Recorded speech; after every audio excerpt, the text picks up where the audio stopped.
umuwi nga kami sa bayan ng Anda kung saan si mama ay lumaki. Then we made a bamboo rice cake or binungoy. Isa nga sa main ingredients dito, main ingredients talaga is the bamboo. Kasi dyan natin lulutuin yung binungoy. Ito yung malagkit na bigas kung saan hinuhugasan at pinapatulo yung tubig bago siya ilagay or i-process. Then ito naman yung gata na ilalagay din dun sa malagkit na rice. Ilalagay siya dun sa bamboo, guys.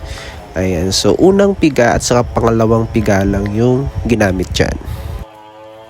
Now, they're setting up the bamboo, parang bamboo rack kung saan ilalagay yung mga binungoy. Ayan guys, ganyan siya. Then, one by one, ilalagay dyan sa space na yan yung mga kawayan na nakita nyo sa unang video. 'Di ba? So, ganyan nga yung kinalabasan niya guys. Then, one by one, ilalagay nyo ng malagkit na bigas. Ayan. At saka sinusukat-sukat pa nila. Huwag masyadong puno. Pero huwag din masyadong konti siguro. Kasi sayang nung bamboo. Ayan.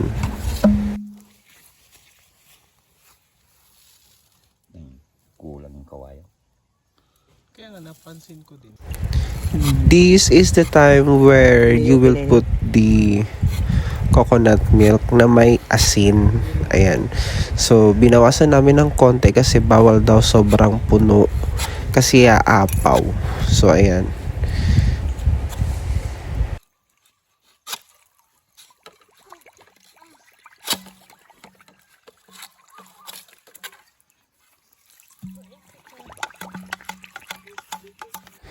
Then, they put a guava leaves. Ewan ko, pero parang pwede rin yung pandan leaves. Pero sila uncle, nilagay nila is guava leaves. And now, they are setting up parang fireplace. Parang ganon. Bawal daw masyadong malapit. Bawal din masyadong malayo.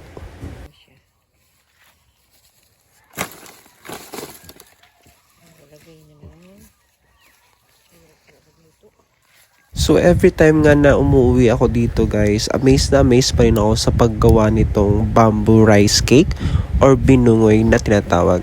So ayan, nag-uumpisa ng mag-apoy. Ayan, ganyan lang yung distance, parang 1 meters. 1 meter lang. Ayan.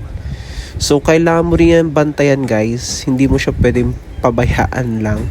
Hindi yan rice cooker, 'di ba? Yung automatic rice cooker. So kailangan mo siyang bantayan pag kumulo, ganun, check mo kasi baka hindi luto sa loob daw. Or yun nga, hilaw. Or minsan naman matututong. So after an hour, binalikan ko. So ganyan na siya. Sobrang init dyan, guys. Pero look at that. Ayan. Almost done na dito nung bumalik ako.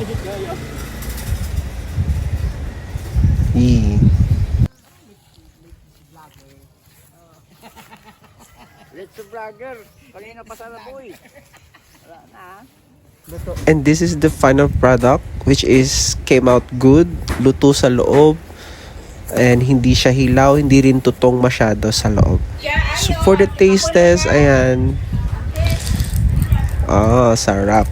Kaya pag pumunta kayo dito sa Anda guys, don't forget to taste this binungoy or bamboo rice cake. Ayan. Sarap yun guys. Promise.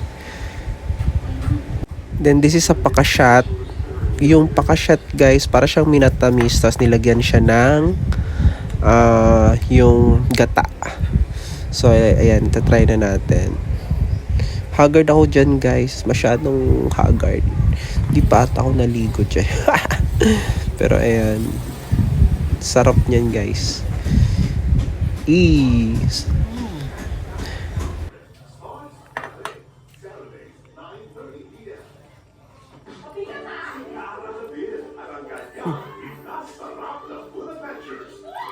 So again, thank you for watching guys, and I hope you enjoy this video. Bye!